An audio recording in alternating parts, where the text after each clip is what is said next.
Hello, everyone, and welcome back to another episode of the 8-Bit Adventures podcast. This is episode 316. I am your host, Sean Hayes, and we've got some... I gotta figure out... I'm peeking at my microphone, and there we go. Okay. Trying to avoid audio issues.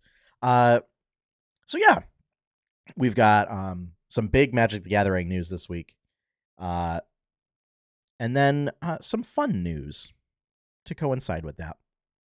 So, not included in the news lineup this week is the patch that dropped for World of Warcraft. That, I don't know, whiny Mythic Plus players are all up in arms about it due to class balancing. As somebody that's been playing the game since 2007, I say this is nothing new. Balance patches happen and everybody gets upset, and then we all move on with our lives, whatever. Yeah.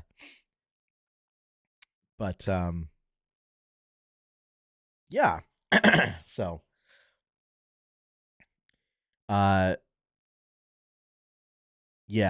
yeah, couple of interesting news topics this week.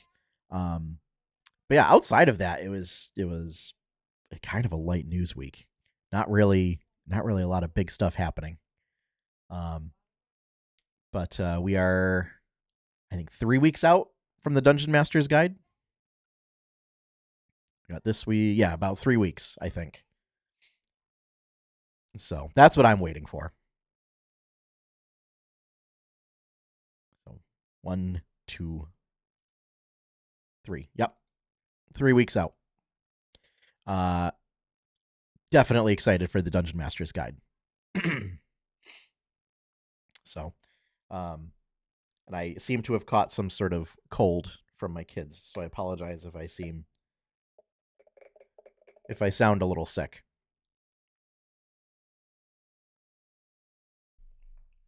So, why don't we get into this week's topics? Starting with like, oh, so fun.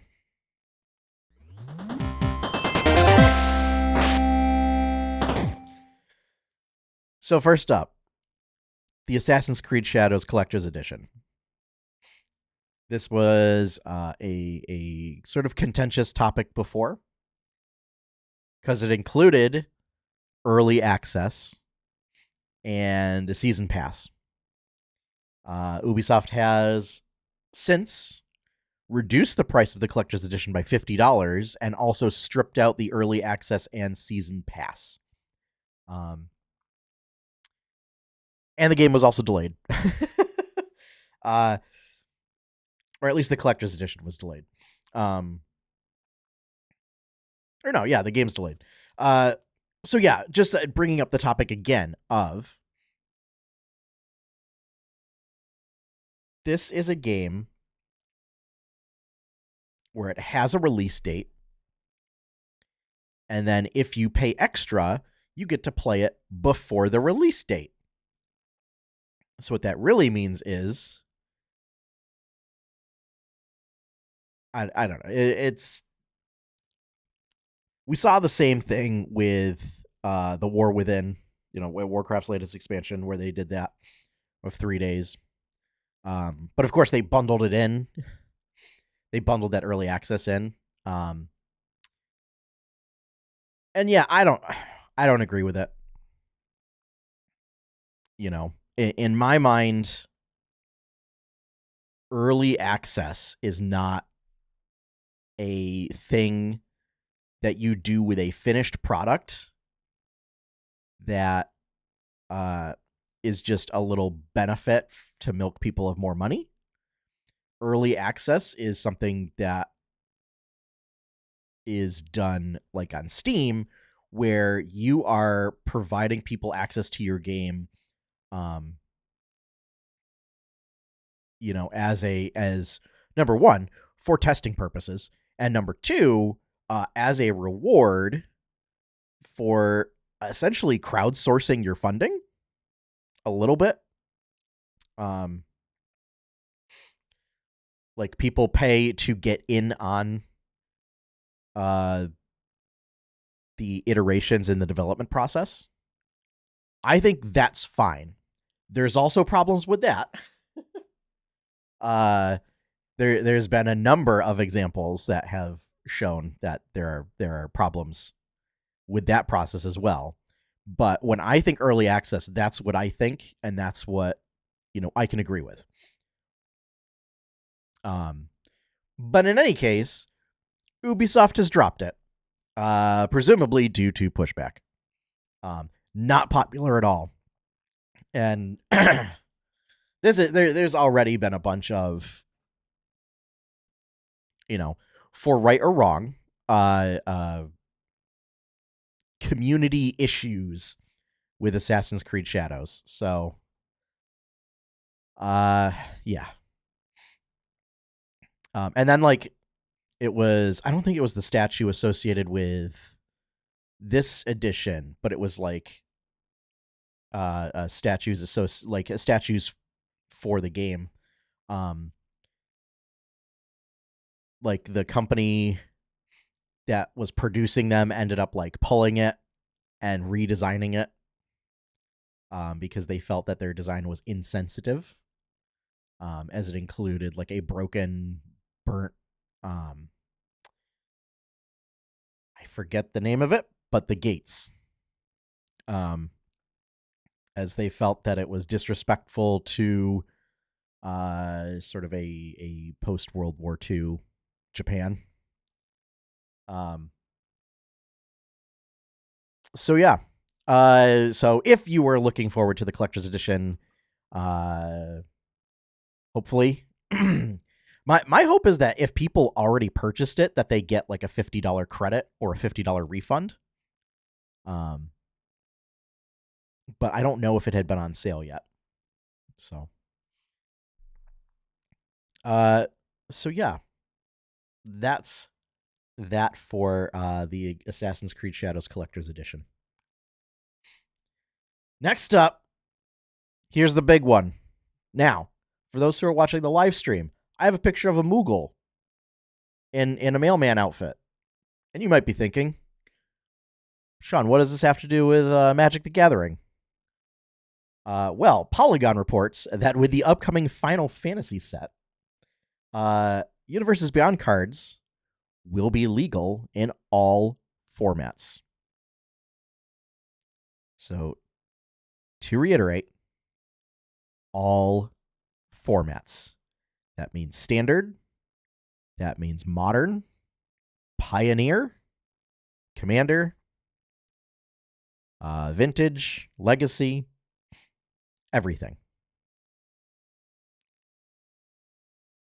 And to top it off, the release schedule for sets will be up to 6 a year. So literally every other month will have a full set release. Upcoming sets include Final Fantasy, Innistrad Remastered, Aether Drift, Tarkir Dragonstorm, Edge of Eternities, and Spider-Man. This is alongside a SpongeBob SquarePants Secret Lair. Everybody thought it was a joke. Not a joke. So this is I've got some thoughts on this. And there is another bit of Commander news, but I want to touch on this first. I am not a person who has a problem with Universes Beyond. I will say, I think SpongeBob is a weird choice. I think, I also think The Walking Dead was a weird choice as well. Stranger Things, I think was a bit of an odd choice, but at least that has Dungeons and Dragons tie-ins. And I think especially being so early, The Walking Dead was a weird one. in general, I don't mind Universes Beyond. But I also, the moment Wizards started doing, and I'm in the minority on this. The moment Wizards moved from like the Urza Weatherlight Yawgmoth story to, what was it, Gatewatch and sort of Team Planeswalkers and stuff, I was out. I was not interested in the story anymore.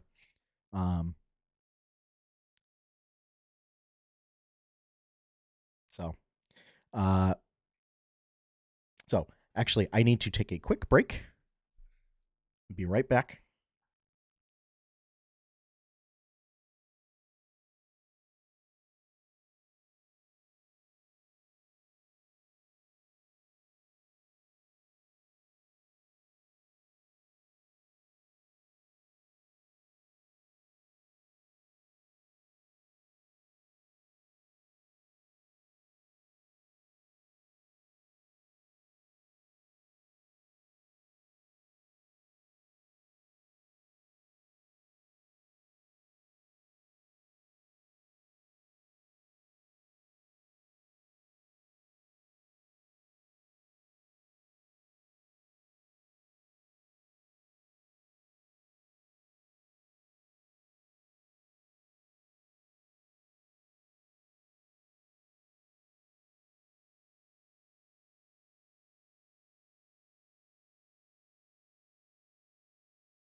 Okay. Thank you for your patience. I sincerely apologize. I had a minor crisis that needed to be dealt with. So yeah, Universes Beyond. Yeah, I don't have a problem with the concept in general. And as I said, Magic for me, story wise, kind of stopped being interested. I wasn't sold on New Phyrexia. And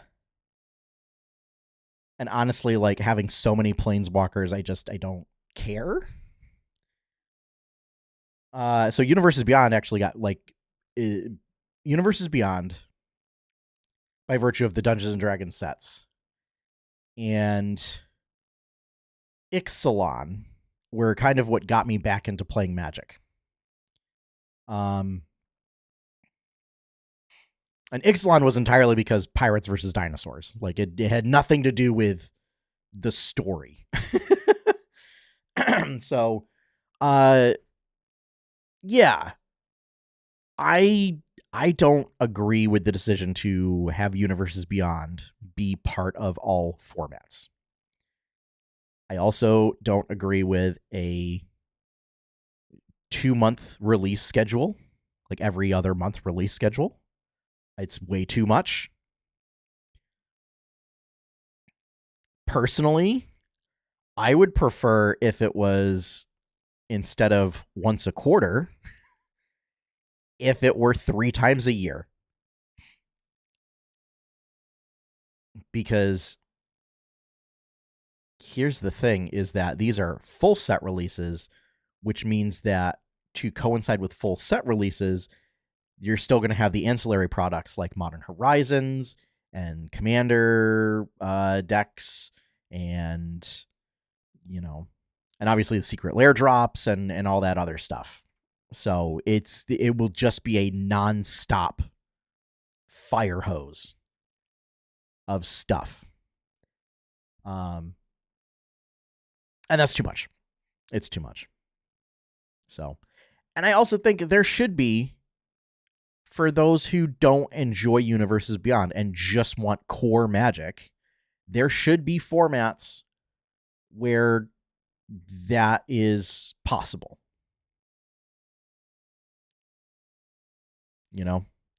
I certainly, I play mostly Commander these days. I don't mind Commander. I didn't mind Commander being a format where that stuff was in there. Because Commander kind of feels like the catch-all casual format, or at least what is supposed to be the catch-all casual format. But yeah, it's the fact that they will be standard legal is such a surprise and mind-boggling for me. So yeah, as someone who supports Universes Beyond, I don't support the move that's been made.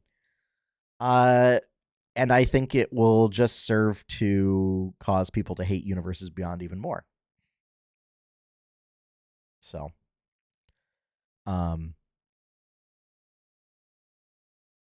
yeah. But also, I think, and I think it wouldn't have been as bad if they had picked Universes Beyond products that matched the stuff more closely. So I think Final Fantasy is great. I mean, Final Fantasy meshes real well with these sort of more modern Magic sets, like New Capenna and Kamigawa. I think Warhammer was great. Warhammer was a great fit tonally.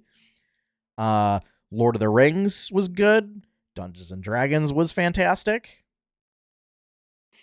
But Marvel and Spider-Man,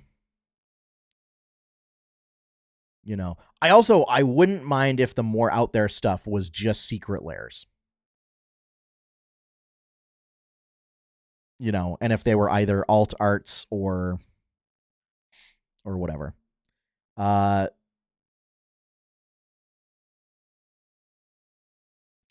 think I was talking about this with a former co-host of the podcast, Josh York, the other day. World of Warcraft, or just Warcraft in general, I think would be a good fit for like a Universes Beyond product.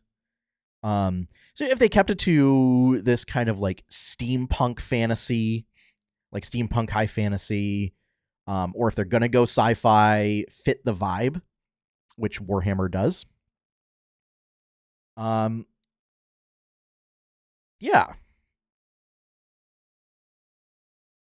But when they start getting further away from it, I think there's going to be more and more pushback.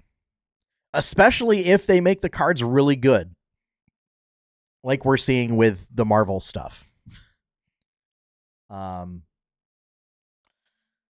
So yeah, I don't know. Yeah, SpongeBob is just such a weird, bizarre choice. And like, I like SpongeBob. I mean, I don't know anybody who doesn't like SpongeBob, but it's such a weird choice to have picked when there are so many other properties that you could do. Like, and especially like properties with that level of brand recognition that you could go with. So I don't know if it's just whoever said yes to a licensing agreement or what. So separately from this announcement, Wizards of the Coast also established a new Commander panel. This time, it's a 17-person panel. It includes some members of the advisory group and the rules committee, which I think is or I think is interesting. I don't know if it's necessarily unusual. I think some of the folks who signed up and some of the folks who opted not to come back is pretty interesting. So, one of the notable folks who isn't coming back is Jim from the Spike Feeders. But then also Josh Lee Kwai from the Command Zone, after explosively retiring from the advisory group, is now on this committee. So these people are now paid consultants. So they will be paid and presumably offered, some sort of benefits from working with Wizards. They may also have some sort of contract, an agreement. So there was some rumblings that there was like an NDA or not non-disclosure, but like an agreement that had non-disparaging clauses in there. So that'll be interesting. We don't know precisely what's in all of that stuff, but yeah. Yeah. So hopefully, with 17 people, it's a little more robust for decision making, and so we'll see how that goes. So yeah, so that's it for Magic the It was a big set of announcements. So we're gonna move on from that. The next couple of ones are just some release dates and things, so we'll get through them pretty quickly. So yeah. Next up, Metal Slug Tactics, November 5th. That's when we're getting it. Game is coming to all consoles and Steam. Looks great. Super excited. Tactical RPG or strategy game. Sorry, not RPG, but tactical strategy game. Sign me up. With a Metal Slug has always had a really awesome art style and art direction to it. And they keep that with this game. So I'm super stoked. I was never really a fan of the series, like gameplay wise, just because, side-scrolling shooters. But now that it's like a tactics game, sign me up. Very excited for this. And it's coming out soon, next week, I think. Not next week. Following week. So like it's like a week and a half. And for those in the US, it's election day. So yeah. Metal Slug Tactics. Next up, IGN reports that people that got into the Nintendo Online Playtest program almost immediately broke the agreement that so Nintendo had requested not to share any information. Immediately broken, and info started leaking.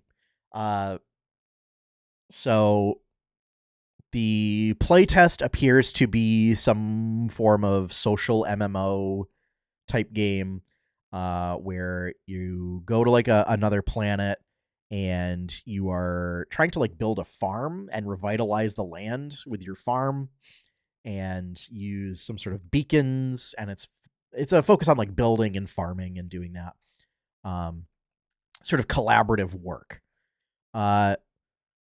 Not really clear if this is intended to be sort of a like server stress test for an upcoming game, if this is intended to be just a tech demo to figure out, again, obviously some sort of server stress testing and server testing, because that's what you do with MMOs. But whether this will end up in a full release or if this is just a tech demo for Nintendo to kind of test their capabilities for other titles, a little unclear. So, and obviously because Nintendo doesn't want anybody to really know outside of who's in the program. So yeah. We'll see. And hopefully me just talking about it is fine. and this video doesn't get taken down. But yeah. So screenshots are still circulating, but they've when they do pop up on social media, they get taken down.